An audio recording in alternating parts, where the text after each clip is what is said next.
بسم اللہ الرحمن الرحیم الحمدللہ۔ آج ہماری تلاوت کا آغاز دوسرے پارے کے دوسرے پاؤں سے لیس البر ان تولوا، یہ آیت ہے بر کہلاتی ہے، بڑی عظیم الشان آیت ہے، آیت البر، نیکیوں کی آیت۔ ابتدا میں نیکیوں کے بنیادی اصول بتائے اور جس میں یہ پیغام دیا گیا کہ اسلام چند مذہبی رسوم کا نام نہیں کہ بچے کی پیدائش پہ یا اس کے مرنے پہ کچھ رسوم ادا کر دیے جائیں، یا صرف چند ایسی عبادات کا نام نہیں جو کسی عبادت گاہ میں یا کسی خانقاہ میں ادا کیے جائیں۔ اسلام تو پوری زندگی کا نام ہے، انسان جہاں بھی ہے اسلام اس کی نگرانی کرتا ہے۔ ہر ہر قدم اٹھانے سے پہلے دیکھ لیا جائے کہ یہ اسلام کے مطابق ہے یا نہیں، چاہے وہ معاملات کا ہو، چاہے وہ معاشرت کا ہو، چاہے وہ بازار کی زندگی ہو، چاہے وہ گھر کی زندگی ہو، اور چاہے وہ فرد کی زندگی ہو، اور چاہے وہ اجتماعی زندگی ہو۔ یہ اسلام کی پوری زندگی کا احاطہ اسلام کرتا ہے۔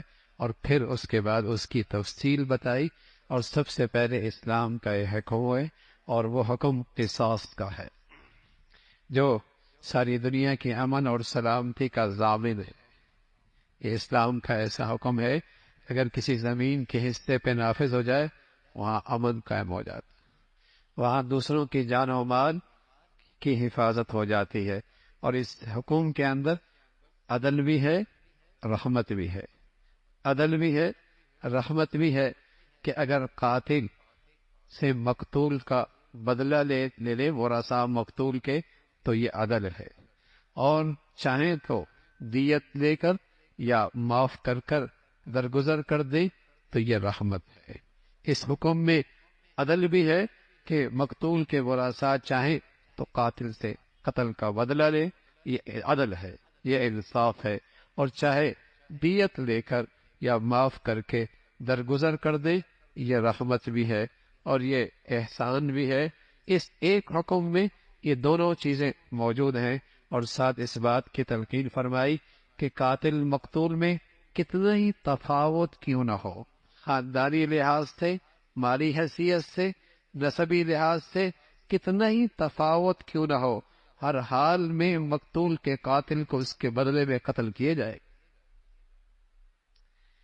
اس میں یہ نہیں کہ چونکہ قاتل بڑے خاندان کا ہے اور بڑے قبیل کا ہے اور سردار کا بیٹا ہے اور وڈیرے کی اولاد ہے اور صاحب حیثیت ہے، اور مقتول ایک چونکہ غریب تھا اس لیے کوئی حرج نہیں، اس کی جان کی کوئی قیمت نہیں، فرمایا قاتل جس درجے کا بھی ہو اسے قتل کر دیا جائے گا۔ یہ عدل ہے، اور یہ اس لیے ہے اگر قاتل کو اس بات کا یقین ہو جائے کہ اس جرم کی سزا میں بھی قتل کیا جاؤں گا تو وہ اپنی شدت غضب میں بھی جرم کرنے سے رک جائے گا، باز آ جائے گا۔ اور یہ زندگی ہے، اور یہ اسلام کا حکم زمین پر امن کا ضامن ہے، اور اس سے لوگوں کی جان و مال کی حفاظت ہے۔ لیکن بدقسمتی ہے، کفار کو تو چھوڑیے، آج مسلمانوں کے ہاں بھی اس کی فکر نہیں کہ اللہ نے اتنا بڑا شاندار زندگی کا اجتماعی امن کا نظام دیا ہے، لیکن مسلمان بھی آج اس حکم کے نفاذ میں گھبراتے بھی ہیں، پریشان بھی ہوتے ہیں اور بے فکر بھی رہ رہے ہیں۔ لیکن اس لیے تو آج دنیا میں امن اٹھ چکا ہے، اور امن اور سکون ختم ہو چلا ہے۔ اور ساتھ ساتھ آگے دوسرا حکم فرمایا کہ کسی کا موت کا وقت قریب ہو تو اس پہ لازم ہے وصیت کرے، اپنے مال کے بارے میں وصیت کرے۔ وراثت سے پہلے یہ وصیت کرنا فرض تھا، وراثت سے پہلے، لیکن جب وراثت کے تفصیلی احکامات آ گئے اب یہ وصیت کرنا مستحب ہو گیا۔ البتہ اگر اس پر کسی کا ذمہ داری ہے، کوئی قرض ہے اور کسی کو کچھ لین دین ہے، پھر اس کے لیے وصیت کرنا ضروری ہے۔ البتہ اپنے تہائی مال کے اندر اللہ کے راستے میں یا غرباء کے اندر یا رشتہ داروں میں جو وراثت کے مستحق نہیں ہیں ان کے متعلق اب بھی اسے حق حاصل ہے کہ وصیت کر سکتا ہے۔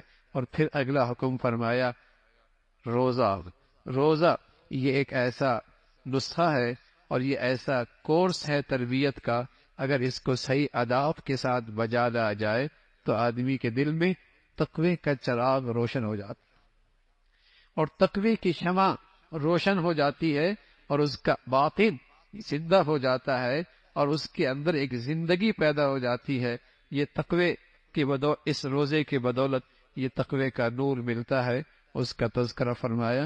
اور پھر یہ روزے اس مہینے میں فرض کیے گئے جس مہینے کی اپنی ایک شان ہے، اور اس لیے کہ اس میں قرآن مجید نازل ہوا ہے، اس کی اپنی فضیلت ہے، اور اس مہینے کی اپنی برکات ہیں، جس میں اللہ رب العزت نے یہ قرآن مجید کو اتارا ہے، اور اس بات کی طرف تلقین فرمائی کہ روزے کی راتوں میں مرد عورت اپنا وظیفہ زوجیت اور میاں بیوی کا حق ادا کر سکتے ہیں، البتہ اعتکاف میں اس وظیفہ زوجیت کی اجازت نہیں ہے، اس موقع پہ اس کی اجازت نہیں۔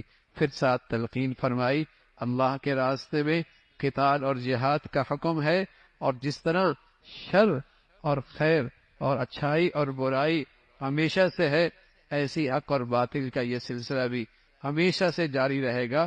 اہل ایمان سے کہا کہ تم مستعد رہو اور تیار رہو اللہ کی دین کی خاطر اور اللہ کی دین کی حفاظت کی خاطر۔ پھر حج کے فریضے کا تذکرہ ہے کہ سال میں ایک بار سارے مسلمان حرم شریف میں اور میدان عرفات اور مقام مینا میں سارے اکٹھے ہوتے ہیں اور عملی مساوات کا اظہار کرتے ہیں۔ جو بھی کہیں سے بھی آیا لباس ایک جیسا، اور جہاں جہاں جانا ہے سب برابر کے شریک ہیں، مینا میں سب جائیں گے، عرفات میں سب جائیں گے، مزدلفہ میں سب جائیں گے، اور سب کا لباس اور وردی بھی ایک ہو۔ عملی مساوات کا اس دن اظہار ہوتا ہے، اور اس فریضے کا تذکرہ فرمایا اللہ سے مانگو، دنیا ہی مانگی آخرت نہیں مانگی تو کوئی حصہ کوئی نہیں آخرت میں، دنیا بھی مانگو آخرت بھی مانگو، دنیا بھی مانگو آخرت بھی مانگو۔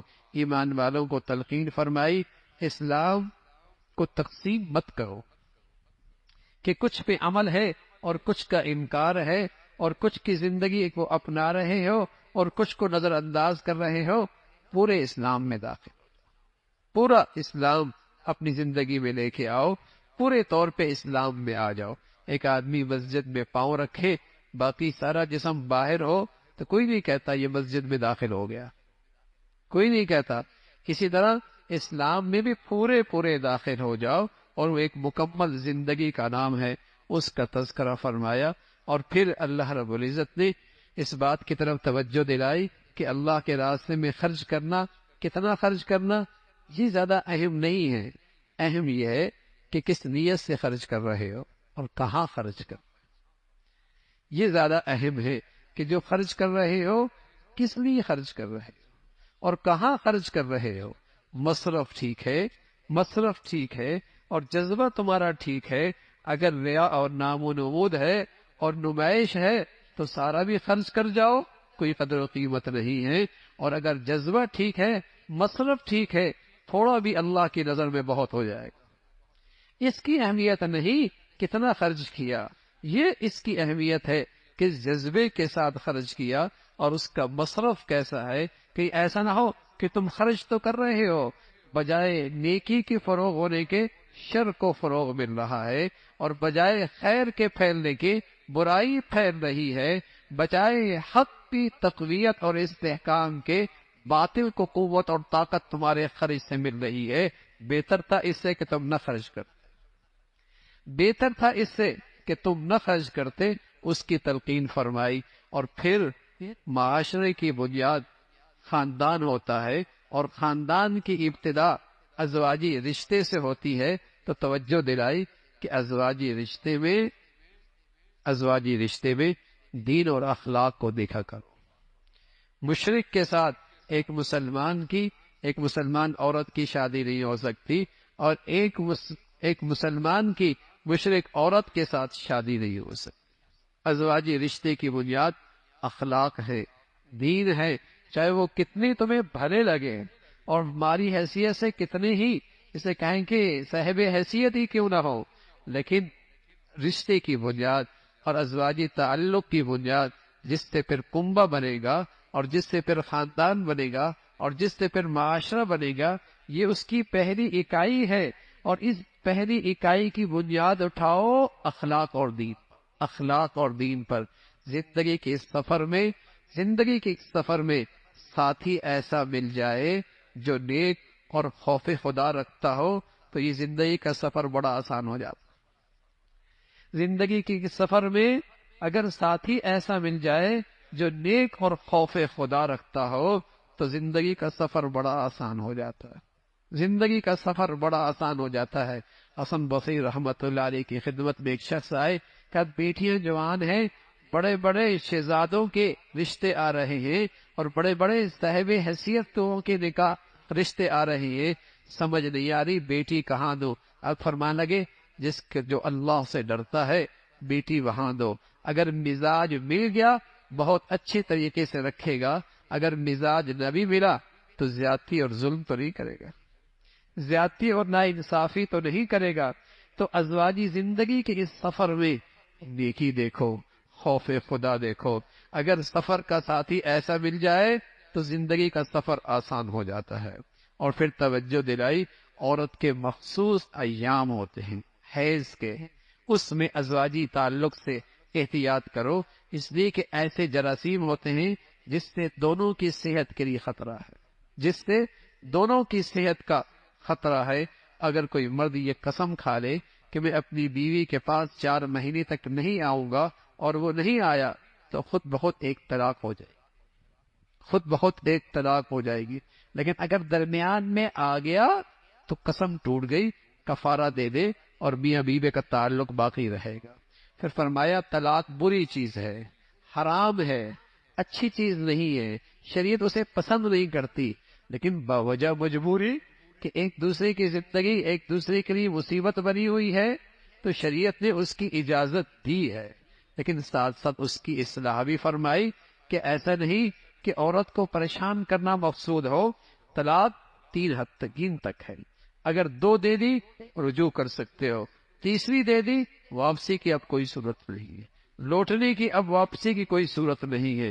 اور جب طلاق دے دی اب جو مہر دیا ہے وہ واپس نہ لو، ہاں خلا کر لیا، جب خلا کر لیا تو پھر مہر واپس لیا جا سکتا ہے، پھر مہر واپس لیا جاتا ہے۔ لیکن میاں بیوی کی اس جدائی اور تعلق میں اسلام نے بچوں کے حقوق کا تحفظ کیا ہے، بچوں کے حقوق کا تحفظ کیا ہے، اور یہ دین اسلام ہی ہے جس میں انسانیت کے ہر فرد کے حقوق کا تحفظ موجود ہے، ورنہ دنیا میں حقوق کے تحفظ کا صرف ڈھنڈورا ہے، ورنہ بوڑھے ماں باپ اولڈ ایج ہوم میں پڑے ہیں۔ کتوں کے حقوق ہیں، انسانیت کے حقوق کوئی نہیں۔ انسانیت کو جو حقوق اور تحفظ ملا ہے وہ اسلام کے دامن سے ملا ہے۔ بچے معصوم ہیں، آج دنیا ریسرچ کرتی ہے کہ بچے کے لیے سب سے بڑھیا غذا ماں کا دودھ ہے، ماں کا دودھ ہے، لیکن شریعت نے صدیوں پہلے بتایا کہ میاں بیوی کے جدا ہوئی لیکن اس کی سزا بچے کو نہیں ملنی چاہیے، ماں دودھ پلائے گی، خرچہ باپ برداشت کرے گا، جدائی ہو گئی، طلاق ہو گئی، پرورش ماں کرے گی، دودھ بچے کو ماں پلائے گی، ذمہ داری اخراجات کی باپ اٹھائے گا، باپ کی ذمہ داری ہوگی اخراجات اٹھانے کی، اس کی طرف توجہ دلائی۔ اگر شوہر کا انتقال ہو جائے یا بیوی کو اس نے طلاق دے دی تو پھر اس کی عدت ہے، پھر اس کی عدت ہے۔ اگر طلاق دے دی 3 ماہواریاں ہیں، اگر شوہر کا انتقال ہو گیا پھر عدت 4 مہینے 10 دن ہے، اور اس عدت کے دوران اس کو نکاح کا پیغام نہیں دینا چاہیے، اسے نکاح کا پیغام نہیں دینا چاہیے۔ ٹھیک ہے یہ معاشرتی معاملات ہیں اور معاشرتی زندگی کے مسائل ہیں، لیکن نمازوں کا اہتمام کرنا، نمازوں کا اہتمام کرنا اور حق کے تحفظ کے لیے اپنے جان مال کی قربانی کے لیے ہمہ وقت تیار رہنا، حق کے تحفظ کے لیے اپنی جان و مال کے لحاظ سے ہمہ وقت تیار رہنا، موت کی وجہ سے اللہ کے راستے میں جان دینے سے گھبرانا نہیں۔ ایک قوم کا تذکرہ فرمایا، طاعون کی بیماری آ گئی، سب بھاگ کھڑی ہوئی ہے، اس خیال سے کہ زندگی بچ جائے گی، لیکن تدبیر تقدیر کو نہیں ٹال سکتی، تدبیر تقدیر کو نہیں ٹال سکتی، جہاں گئے وہی موت طاری ہو۔ پھر حضرت طالوت کا تذکرہ فرمایا، لشکر چھوٹا سا ہے لیکن ایمان کی حقیقت میسر، ایمان کی طاقت موجود ہے، اور ایمانی صفات کے ساتھ اللہ کے دشمن سے مٹھ بھیڑ ہوتی ہے، وہ چھوٹی سی جماعت بڑی جماعت پہ غالب آ جاتی ہے، اس کا تذکرہ فرمایا۔ اور پھر تیسری پارے کے آغاز میں اللہ نے انبیاء علیہ الصلوۃ والسلام اور اپنے پیغمبروں کو ایک دوسرے پہ ہر ایک کو اپنی اپنی الگ شان عطا فرمائی ہے، پر ایمان والے سب پر ایمان رکھتے ہیں۔ پھر قرآن مجید کی ایک عظیم و شان آیت جسے آیت کرسی، آیت الکرسی کہتے ہیں، جس میں اللہ کا نام 17 بار آیا ہے، ایک آیت میں 17 بار، کہیں واضح کہیں جسے کہیں کہ ضمائر کی شکل میں اور اشاروں کے انداز میں، اس کی بڑی فضیلت آئی ہے۔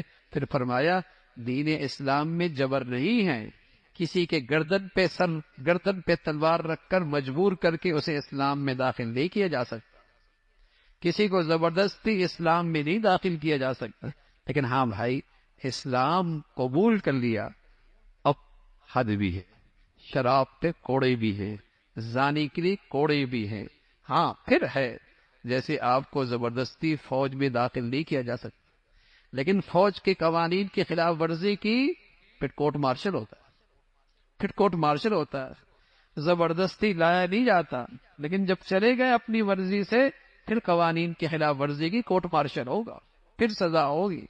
ہاں اسلام میں زبردستی نہیں، جب اس کی سعادت اوڑھ لی اور اس کو اپنا چہرہ بنا لیا، اب اس کے حقوق کا تحفظ کرنا ذمہ داری ہو، اب اسلام کے خوبصورت چہرے کو بدنما کرنے کی اجازت نہیں ہوگی کہ مسلمان بھی ہو اور اسلام سے دور اور بیزار بھی ہو، اب تنبیہ کی جائے گی، اب تنبیہ کی جائے گی۔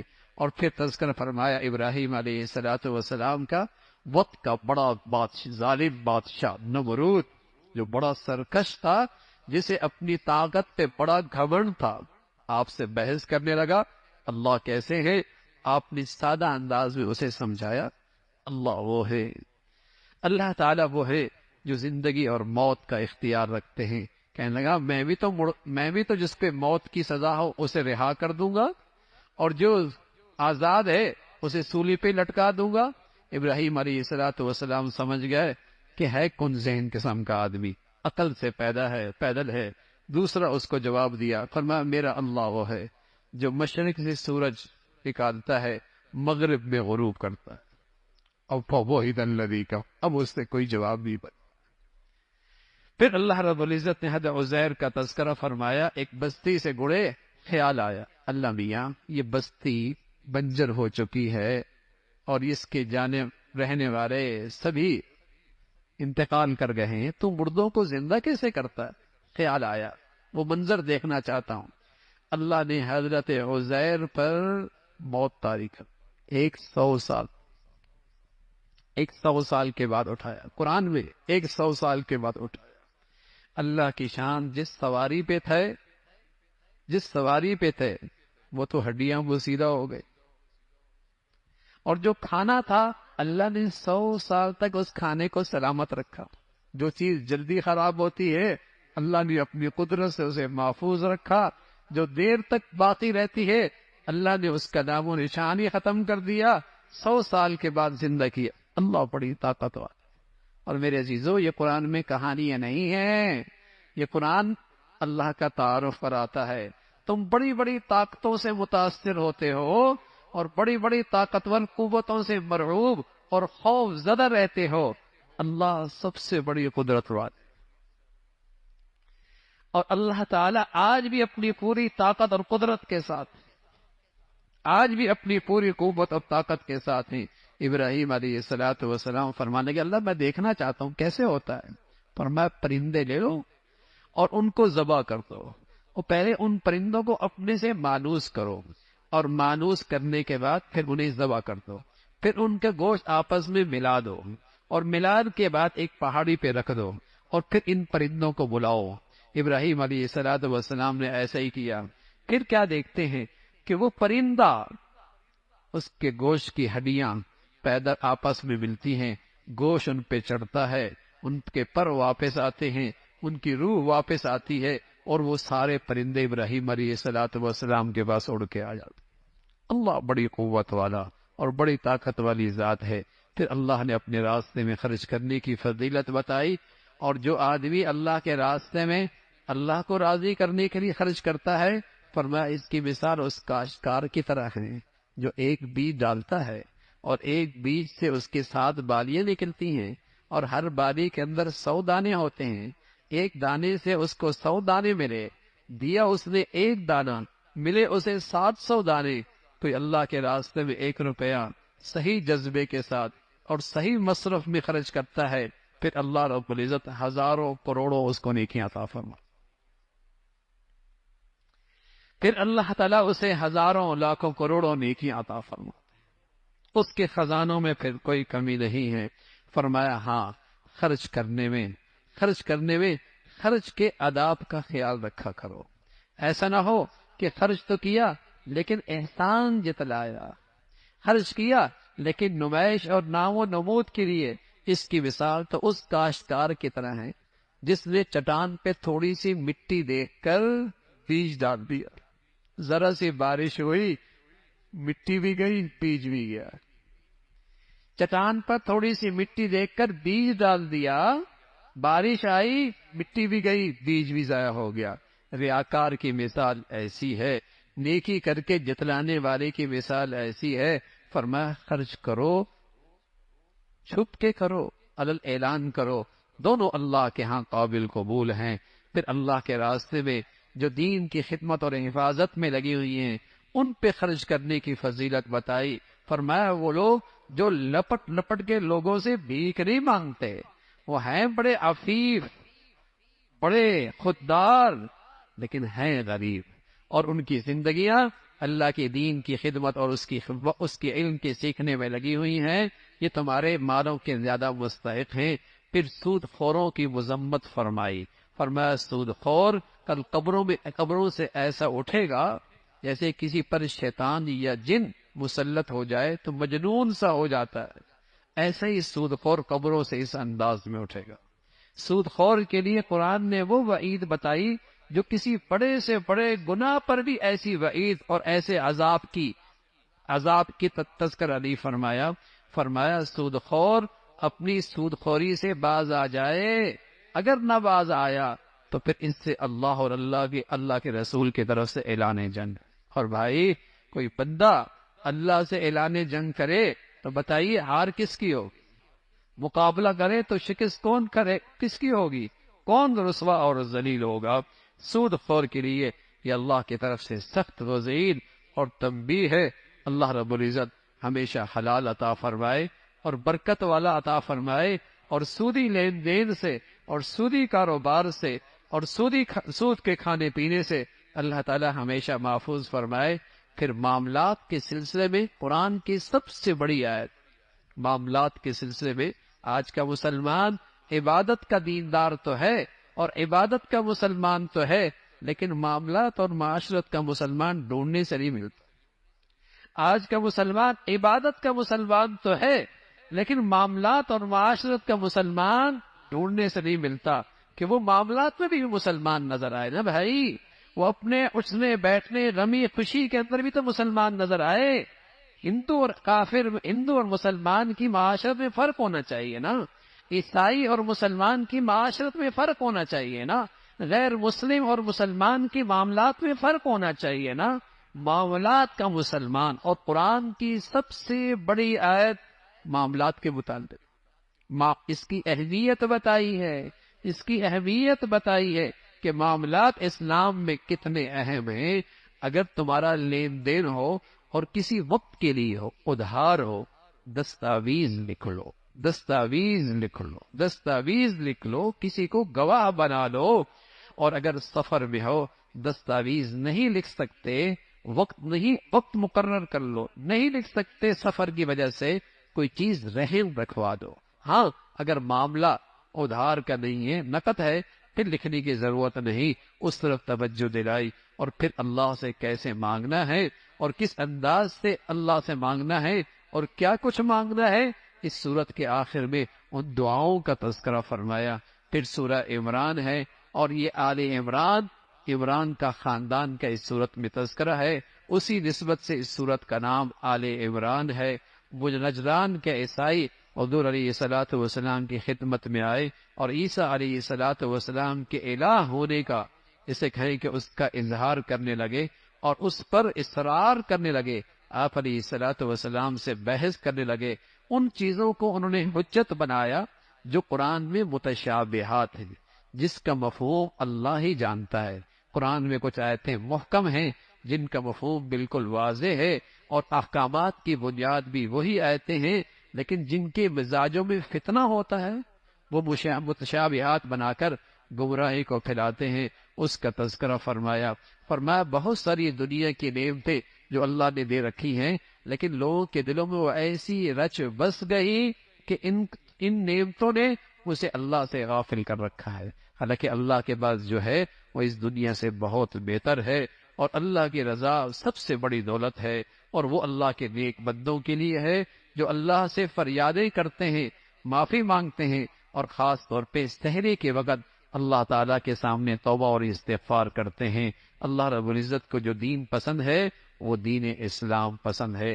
جو بھی اسے اختیار کرے گا اللہ رب العزت اسے دنیا آخرت کی فلاح عطا فرمائیں گے۔ اے پیغمبر، آپ کا کام ہے اللہ کے پیغام کو صحیح طور پہ پہنچا دینا۔ اللہ رب العزت اپنے بندوں پہ خوب نظر رکھتے ہیں اور خوب واقف ہیں۔ اللہ عمل کی توفیق نصیب فرمائے۔